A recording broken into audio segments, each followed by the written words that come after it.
Kung target mo makapag-ipon ng 700,000 after 20 years para sa iyong retirement, mag-iipon ka ng 35,000 kada taon sa loob ng 20 years kung nilalagay mo ang pera mo sa iyong savings account or unan. Pero alam mo bang mabilis mag-grow ang pera mo kung matuto kang mag-invest? Kagaya ng sa Kaiser, na instead na 20 years ka mag-iipon, 7 years ka lang mag-iipon ng 35,000 per year, may projected fund ka na almost 700,000.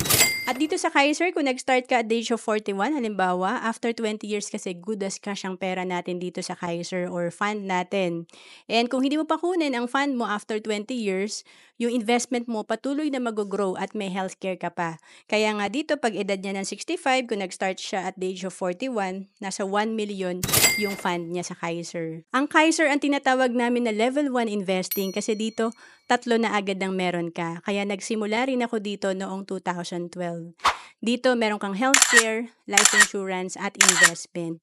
And for as low as 2,647 per month, pwede ka na magsimula sa Kaiser. Again, ang Kaiser ay 7 years to pay lang. To know more about Kaiser, message mo lang ako sa FB, Ro Ancelis Capistrano.